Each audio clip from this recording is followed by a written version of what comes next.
La presencia guadalupana en la obra pictórica de Miguel Cabrera, un análisis de la influencia religiosa en su cuadro La proclamación pontificia del patronato de la Virgen de Guadalupe sobre el reino de la Nueva España.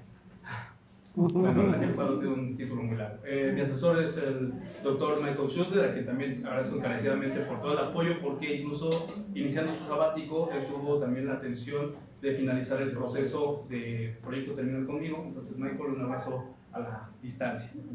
Bueno, la pintura, en caso de que quieran visitarla, se encuentra en el Museo Sumaya de Polanco. El título ya lo he mencionado, es de 1756, es un óleo sobre lámina de cobre, y sus dimensiones no son demasiado grandes, es de 58 centímetros por 43.6. Entonces, si se quieren dar una vuelta al Museo Sumaya de Polanco, ahí está la pintura que yo he analizado. Bueno, quiero iniciar la introducción con esta frase que tomo de mi proyecto terminal. Esta pintura de Cabrera, del autor, funge como elemento legitimador de la autoridad religiosa y política de la Compañía de Jesús, los jesuitas, a través de la imagen guadalupana. La Compañía de Jesús, además de seguir un profundo afán evangelizador, siguió una rigurosa campaña expansionista y corporativa. Entonces, yo en esta tesis trato de demostrar que esta pintura no solamente tiene afán religioso. Evidentemente es uno de sus núcleos fundamentales, pero también tiene un poderoso afán expansionista. Entonces, yo también aquí me he basado de muchísimas fuentes que podrán consultar en la bibliografía del proyecto terminal. También quiero aludir un poquito a la introducción del culto guadalupano. En particular, el primer capítulo se titula Breviario Guadalupano sobre el surgimiento de esta iconografía en la Nueva España.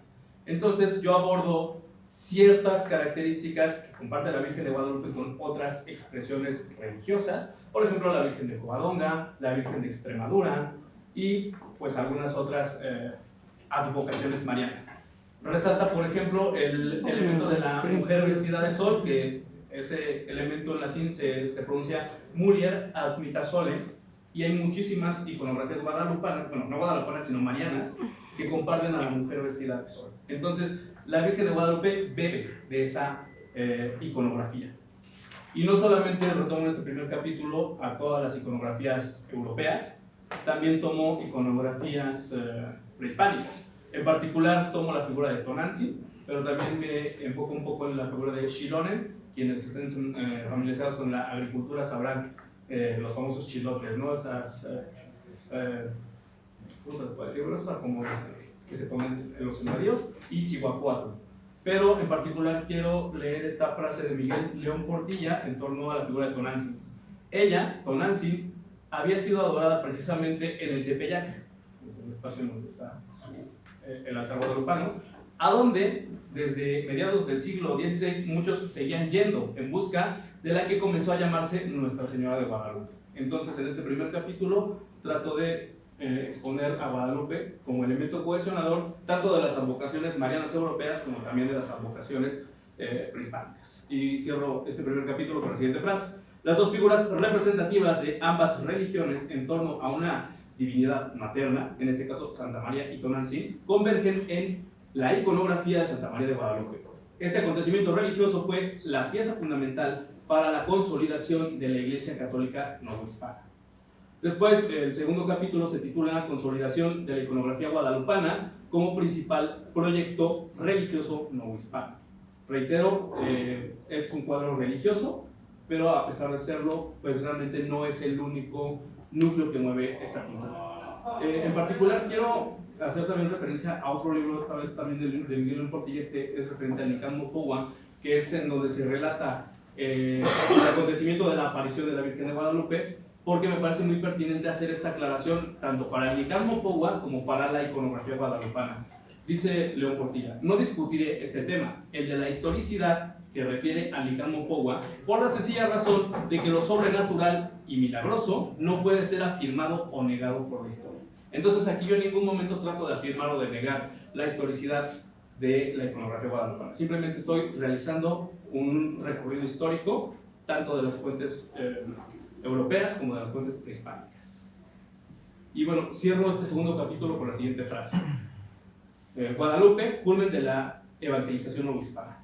una figura de veneración adaptada a los cultos antiguos, con una nueva identidad que enarboló a la iglesia novohispana para dotarse a sí misma de una cosmogonía independiente de las advocaciones marianas hispánicas y las deidades maternas hispánicas. Entonces, a pesar de que es un evento cuestionado, también proviene pues, de un enfrentamiento dialéctico. El tercer capítulo se titula Miguel Cabrera como autoridad en iconografía guadalupana. Aquí yo realizo un recorrido muy breve sobre la vida del autor. Él nació en Oaxaca, bueno, el autor de la pintura, del artista, nace en Oaxaca y posteriormente llega a la Ciudad de México, en donde empieza a relacionarse con la Compañía de Jesús, que en la época, en el siglo XVII, era pues la orden religiosa de mayor envergadura de la Nueva España. Quiero cerrar mencionar una cuestión importante aquí, porque Miguel Cabrera, cuando llega a la Nueva España, se convierte en el pintor de cámara de las máximas autoridades religiosas. Entonces él realizó diversos retratos, entre ellos también pintó al virrey de la época, también pintó a Rubio, quien era el arzobispo primado de, pues ahora no podemos decir la Ciudad de México, aunque sí lo era, pero el arzobispo primado de la Nueva España. Y este prestigio tan grande que él tenía como artista le valió realizar un análisis pictórico, reitero aquí no un análisis de la vericidad ni de la historicidad, sino un análisis pictórico a la pintura, a la imagen de la Virgen de Guadalupe. Y este análisis que Miguel Cabrera realiza lo publica en un libro titulado Maravilla Americana y Conjunto de Raras Maravillas, observadas con la dirección de las reglas del arte de la pintura en la prodigiosa imagen de Nuestra Señora de Guadalupe de México. Este libro resalta muchísimo las reglas del arte que estaba en boga en esa época, y Miguel Cabrera con eso se ganó el título del artista más prolífico de la época. El cuarto capítulo se llama Análisis iconográfico de la proclamación pontificia del patronato de la Virgen de Guadalupe sobre el Reino de Nueva España, de Miguel Cabrera, que es de nuevo el título de la pintura. Aquí hay una cuestión importante. Esta pintura realmente está atribuida a Miguel Cabrera. No hay una certeza de que sea una pintura suya. Sin embargo, hay muchas teorías que abogan porque Miguel Cabrera fue su autor. En particular, yo aquí me baso en la obra de Cuadriello. Creo que él fue Jaime Cuadriello fue uno de los precursores más importantes de esta teoría, y dice lo siguiente en torno a la atribución de la autoría. No solo por los vínculos de mecenazgo, en este caso Miguel Cabrera estaba muy relacionado con la Compañía de Jesús, entre el artista y los personajes representados en el cuadro, sino por un simple cotejo estilístico. El vuelo y los rostros de los ángeles nos recuerdan a otras láminas suyas. Destaca como rasgo cabreriano, es decir, del autor, el semblante también caracterizado del arzobispo Rubio, quien era el arzobispo en esa época, de quien se ufanaba Miguel Cabrera de ser pintor de cámara. Cierro la cita. La pintura, a grandes rasgos, no la puedo proyectar, pero expone a la Virgen de Guadalupe, una copia de la Virgen de Guadalupe, pintada también por Miguel Cabrera, que se lleva a Roma. Y ahí en Roma, el Papa Benedicto XIV recibe esa imagen por parte de un procurador jesuita, y la pintura representa esa escena en la cual el procurador jesuita le entrega la copia de la Virgen de Guadalupe al Papa Benedicto XIV, y Benedicto XIV entrega un documento en el cual avala a la Virgen de Guadalupe como patrona de la Nueva España. Y alrededor de la imagen de la Virgen de Guadalupe hay 10 figuras de otras advocaciones religiosas que pertenecen a otras órdenes religiosas. Entre ellas resaltan, por ejemplo, Nuestra Señora de Loreto, Nuestra Señora del Refugio, Nuestra Señora del Rosario, Nuestra Señora de los Remedios, Nuestra Señora de la Misericordia, Nuestra Señora de la Luz, Nuestra Señora de la Concepción y Nuestra Señora del Carmen, ¿no? Quienes conozcan las Carmelitas Descalzas, por ejemplo. Todas estas iconografías y todas estas advocaciones marianas, reitero, pertenecen a otras órdenes religiosas. ¿Qué es lo que yo pretendo demostrar en este espacio? Que Miguel Cabrera pretende exponer a la Virgen de Guadalupe como la máxima representación mariana, por encima de todas las demás. ¿Eso qué se logra con eso? Pues que al mismo tiempo también la Compañía de Jesús se enaltece como la orden religiosa más importante de la Nueva España, por encima de los franciscanos, por encima de los benedictinos, por encima de los oratorianos, por encima de los carmelitas, etc. Y al mismo tiempo también Miguel Cabrera se beneficia como pintor de cámara, obteniendo un rango cada vez más alto. Entonces es una relación simbiótica. Entre los personajes que se presentan en la pintura, reitero, está el procurador jesuita Francisco López, y aquí vale la pena hacer un breve recorrido sobre lo que pasó en esa escena que se representa. Voy a leer una breve cita que narra cómo fue el acontecimiento. López, el procurador Juan Francisco López, llevó varias imágenes pictóricas de la imagen guadalupana, varias copias del original y realizadas por Miguel Cabrera. 8 años, entre 1746 y 1754, se prolongaron las gestiones por la causa. O sea, el procurador jesuita fue y regresó de Roma varias veces. Las que terminaron con el nombramiento otorgado por el Papa Benedicto XIV, designando a la Virgen de Guadalupe patrona principal y universal de la Nueva España. Cierro la cita. También entre las autoridades que se representan en el cuadro está, por ejemplo, Fray Juan de Zumárraga, quien fue el primer arzobispo de la Nueva España en 1528. Esta es una imagen fuera del tiempo, anacrónica. ¿Por qué la pone Miguel Cabrera? Porque él pretende recopilar, no importa que en este caso Fray Juan de Zumárraga fuera franciscano, recopilarlo dentro del núcleo jesuita. Esa es la tesis que yo pretendo defender. También están detrás de él los obispos Juan Antonio del Sarrón, y también está el sucesor de este arzobispo, quien fue Manuel Rubio y Salinas, quien era en ese momento el arzobispo primado de la Nueva España. También en la pintura se encuentran dos copistas, dos hermanos apellidados Cayetano. Uno de ellos se llama Antonio y el otro Luis. Y bueno, más allá de las autoridades religiosas, también Miguel Cabrera representa figuras angélicas, levantando la copia que Miguel Cabrera realiza, y también representa la imagen de Juan Diego, el actual santo de la Iglesia Católica, San Juan Diego. Reitero, es un intento por exponer figuras anacrónicas para colocar en un solo sentido a todo el engranaje jesuita. Por último, yo realizo también un breve análisis iconográfico. Aquí me ayudó muchísimo la teoría de Erwin Panofsky, quien realiza un recorrido muy importante por todas las perspectivas que se pueden analizar dependiendo de la composición de la pintura. Como no lo puedo proyectar, lo voy a poner de forma muy sencilla. La Virgen de Guadalupe se expone en una forma piramidal. ¿Lo veis o no lo veis?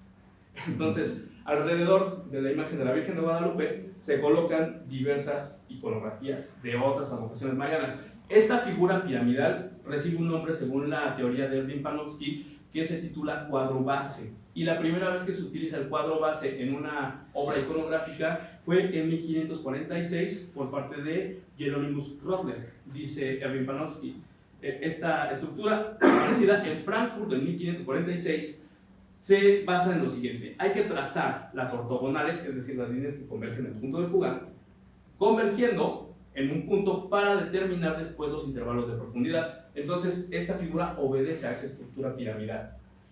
¿Y cuál es el núcleo de ese análisis? Que esa estructura piramidal coloca a la Virgen de Guadalupe no solamente a través de las imágenes que se colocan, sino también en forma geométrica, como la imagen más importante de la pintura. Ya por último cierro con la siguiente conclusión, entre otras, pero creo que aquí vale la pena resaltar lo siguiente. Yo concluyo que esta es entonces una simbiosis religiosa, social y política. Digo yo en la página 78 de la tesina, Miguel Cabrera y la Compañía de Jesús desarrollaron una relación de mutuo beneficio gracias a la iconografía guadalupana para un mutuo encumbramiento como el artista más reconocido y la congregación de mayor influencia religiosa, social y política respectivamente. Bueno, ya por último cierro diciendo que precisamente pocos años después de que se realiza esta pintura, la pintura se realiza en 1756, pocos años después se realiza la expulsión de los jesuitas.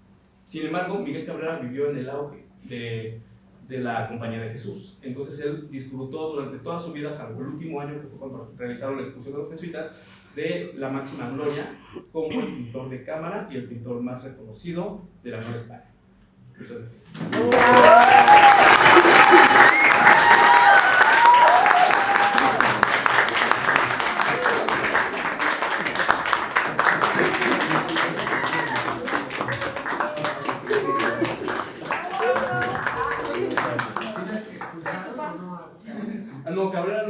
pero él ya, pues el último año de su vida no pudo disfrutar ya de los beneficios que gozaba. O sea, se queda aquí. Él se queda. Y la expresión es todavía vivo. Sí, vivió un año después de la fundación de los jesuitas, pero después falleció. Preguntas, comentarios. ¿Cómo no? A ver, Ernesto, si quieres. Elisa, tú mueres. No.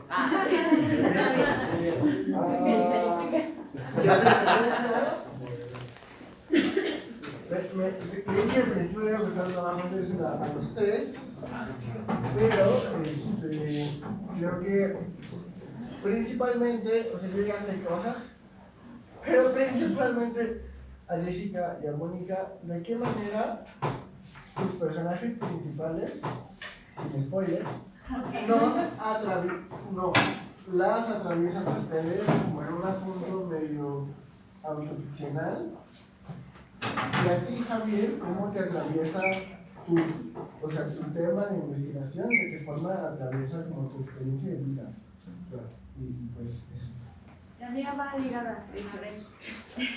Y va para los tres, porque pues por ser de la misma generación nos conocemos y sabemos los temas que nos interesan a cada uno. Pero justo sería como, ¿ustedes admitirían que se puede trabajar una tesis desde una pasión que se tiene mucho antes de entrar a la universidad? Ya. ¿Quién más? ¿David? Sí. Bueno, para ellas, con respecto a su comedia,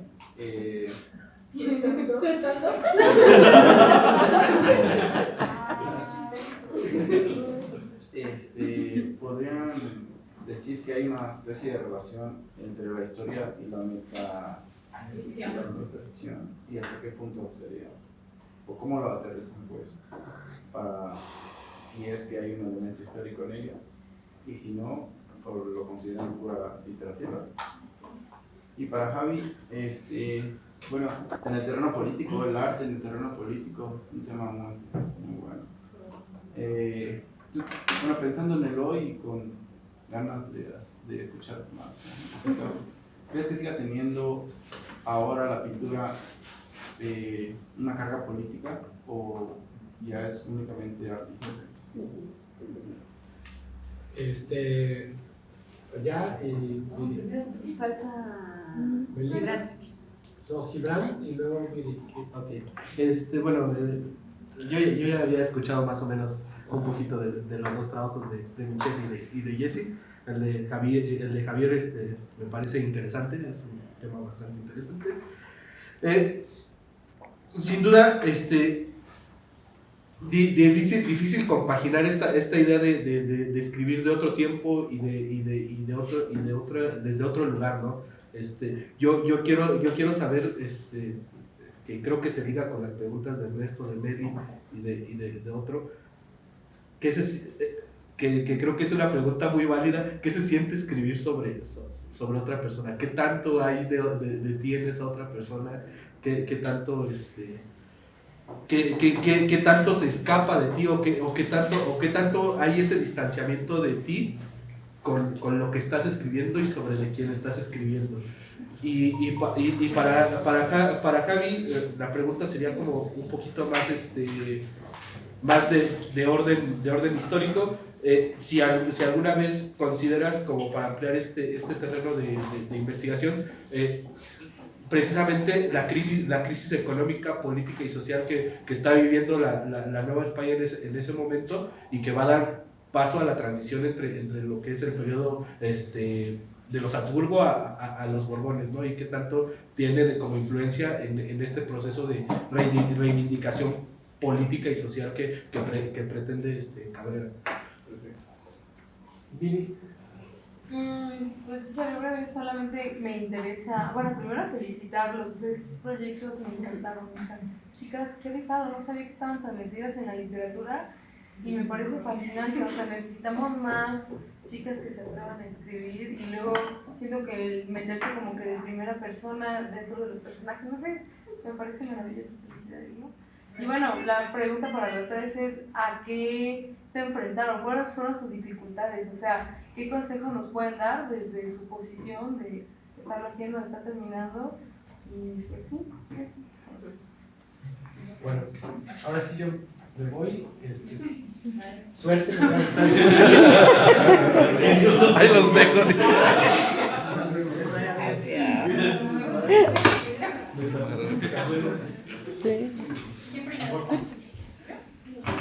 Bueno, yo creo que sí. Primero voy a contestar la de y la de es muy necesario, y yo creo que vital en los PTs, que tú hagas algo que te guste y que te apasione, porque si no se deja al olvido.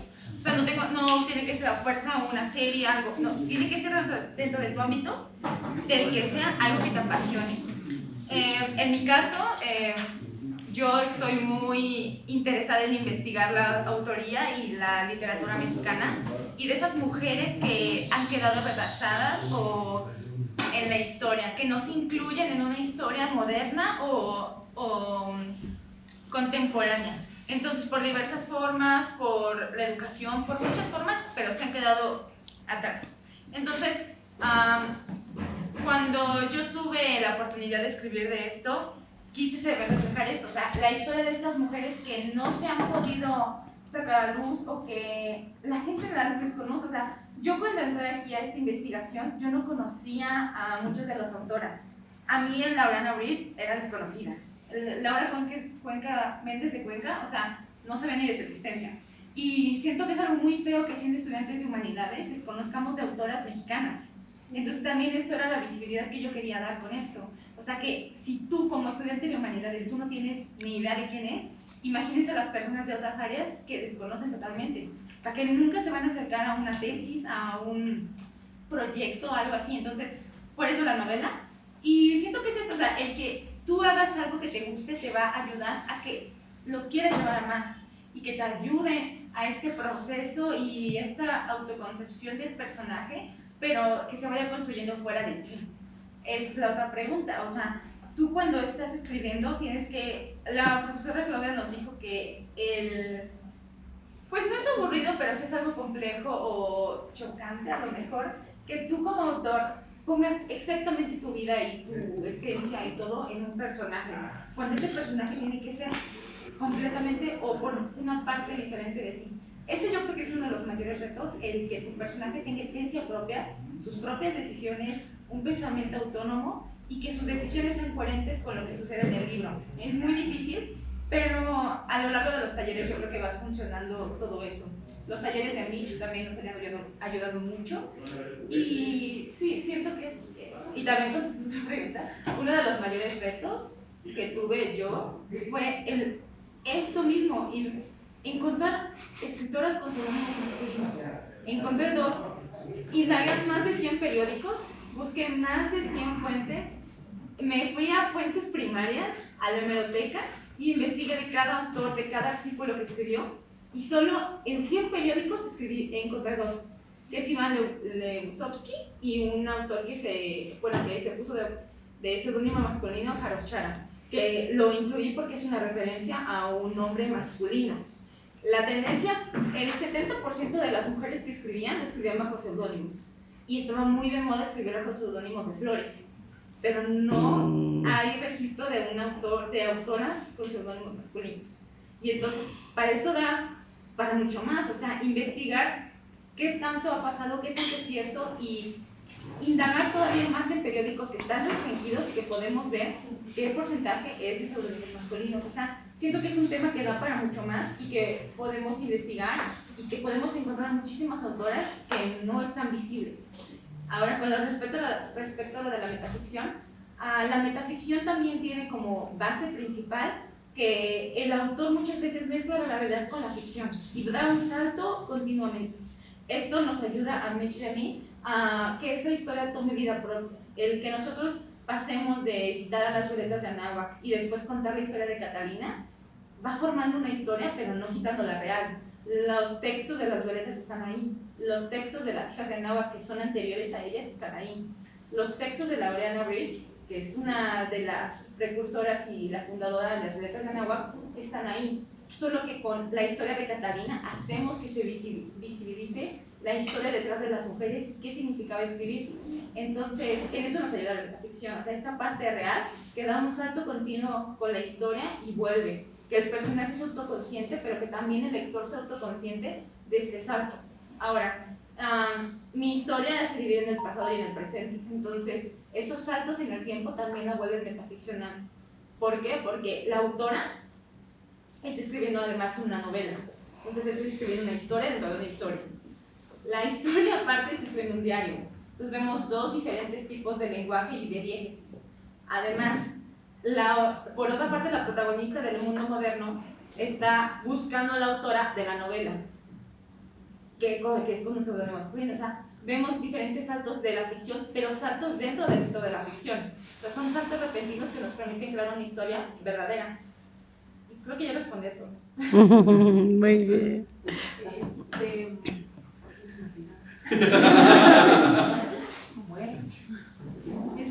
Bueno, sí siento que, como lo expliqué desde un principio, en nuestra carrera de las humanidades como que tenemos mucha libertad de hablar de lo que nos gusta y lo que nos apasiona.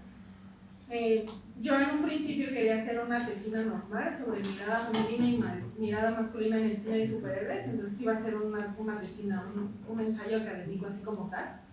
Y sí me emocionaba, pero estaba haciendo el guión, bueno, no sé, o sea, sí, pero como que no me dan muchas ganas de sentarme a investigar. Y ya después cuando descubrí que podría hacer la novela, la escritura creativa es algo que a mí me ha gustado desde que estoy en secundaria, y he escrito muchos cuentos, he escrito varias cosillas, y dije, bueno, entonces si tengo la oportunidad, si mi carrera me está dando la oportunidad de poder hacer algo creativo, entonces pues la voy a tomar. Y digo, ya me gustan los superhéroes, es otra cosa, ¿no? Pero como lo mencionaba desde un principio, o sea, el hecho de que sean películas muy comerciales no quiere decir que no las podemos analizar, que no podemos tener una mirada crítica hacia ellos, ¿no? O sea, es una industria muy grande, se hace a masas, o sea, lo hemos visto ahorita con Marvel, ha sacado un montón de cosas.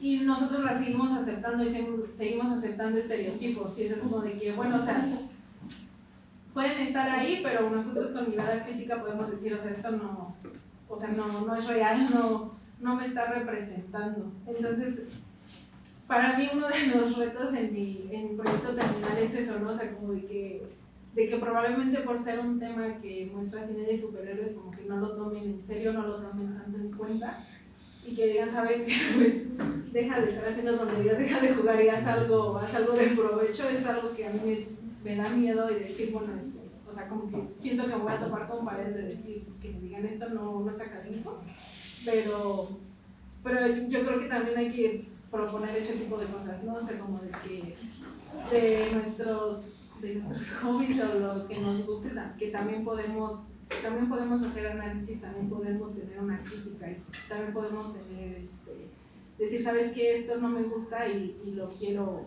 hablar.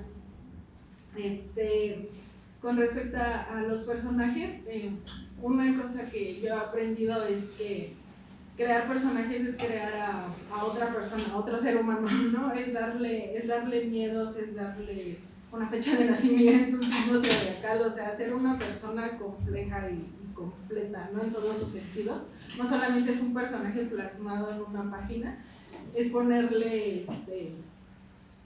situaciones, ponerle ideologías, miedos, todo lo que una persona tiene, ¿no? Inseguridades. Y creo que muchas veces también se vale escribir desde tu propia experiencia personal. No estoy diciendo que hagamos una autobiografía, pero decir, bueno, o sea, yo tengo estas inseguridades, tengo estas ideologías, creo que mi personaje puede tener algo mío ahí. Pero también saber cómo, también saber desde un punto cuando estás escribiendo, decir, ¿sabes qué?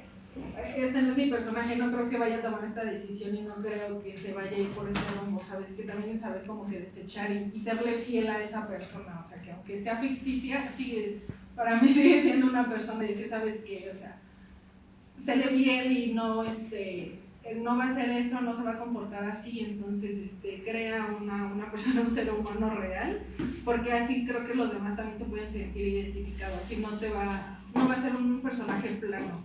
O sea, no va a ser perfecto, saber que tiene imperfecciones, creo que es lo que lo hace lo más real posible y creo que desde eso tienes que trabajar tú cuando estás creando otro personaje y saber que puedes usar tus miedos, tus experiencias para hacer sentir a alguien más lo que tú estás sintiendo y lo que ese personaje está sintiendo, pues es algo muy bonito. La metaficción en mi proyecto funciona por decir, como decía, se están empalmando dos formas narrativas. No lo mencioné, pero por decir, cuando muestre en una parte del libro el guión cinematográfico, no va a ser un guión limpio, o sea, se van a poder ver como que rayones del personaje que dice, sabes que este diálogo no me funciona, entonces como que lo rayó y escribió otra parte. Eso es muy metaficcional, ¿no? El saber que estás, que tu personaje está mostrando como que su proceso creativo es muy meta. El estar escribiendo una obra de alguien, escribiendo otra obra, también es muy metaficcional. Por decir, la metaficción en el cine, en este caso en el de superhéroes, funciona como cuando los personajes rompen la cuarta pared y voltean a ver a la cámara. El de She-Hulk es muy metaficcional, el hecho de que el personaje haya salido de la aplicación Disney y haya ido con los productores a decir, sabes que mi final no me está gustando, cámbialo, eso es muy metaficcional. Deadpool cambiando. Entonces, en mi novela sí es como funciona la metaficción y es como me está ayudando, como que combinar estos dos procesos, estas dos formas narrativas, que es la novela y el guión cinematográfico. Y creo que ya respondí todas, ¿no?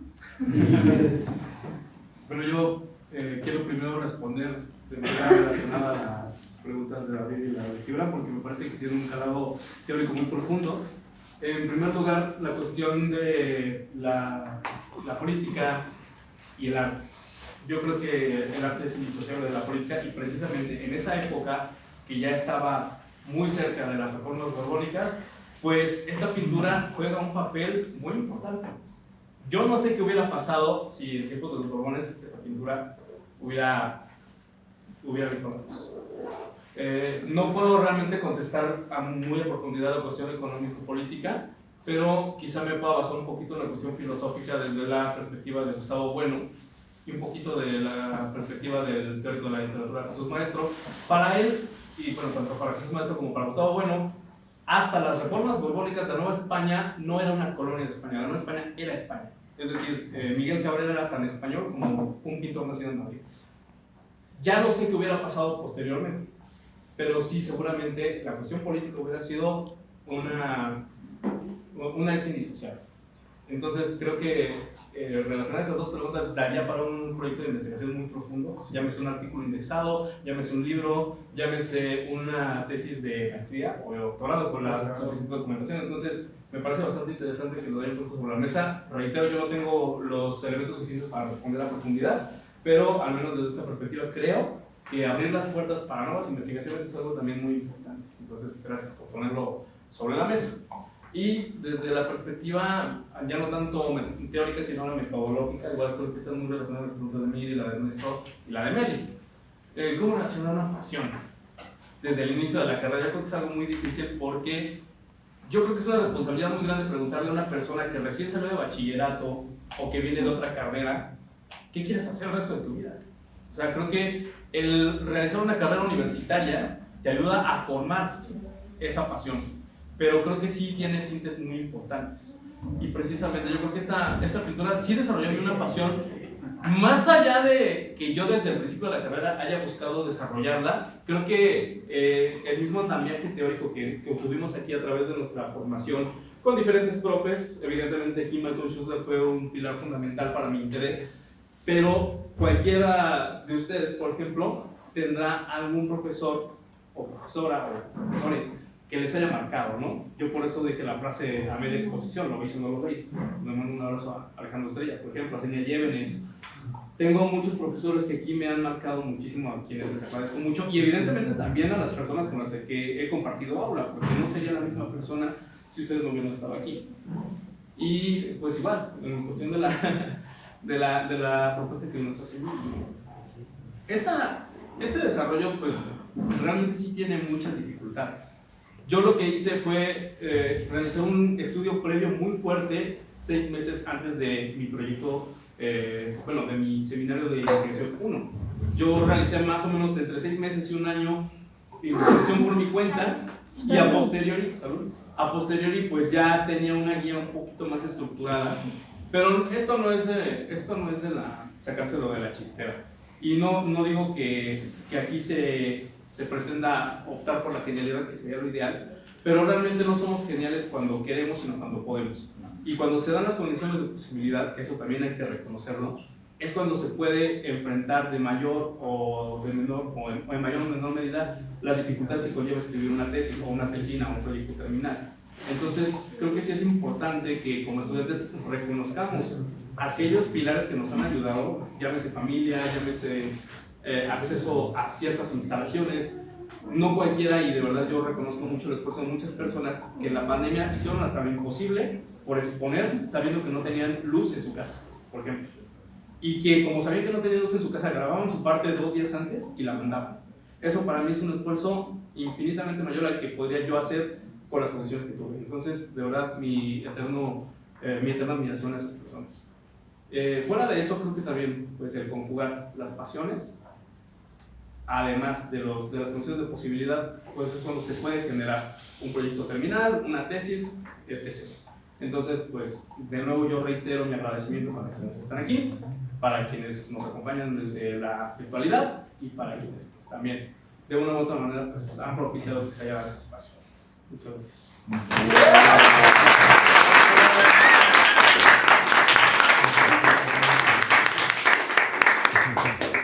Les agradezco mucho la asistencia y la paciencia, sobre todo. El cambio de salón fue de última hora, lo sentimos mucho. Pero damos por concluido el primer día de la Semana de las Humanidades. Los esperamos. Hay varias actividades toda la semana. Asistan, están invitados todos. Muchas gracias. Y doñas, mañana va a ser un acopio para perritos, para un refugio de perritos, de croquetas, ropa, toallas, lo que ustedes tengan para donar será bien recibido en el puente de la biblioteca.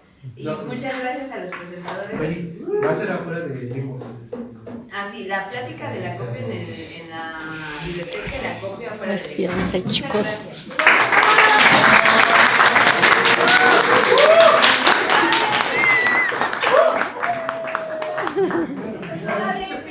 Adiós, diga adiós. Adiós. Mamacita.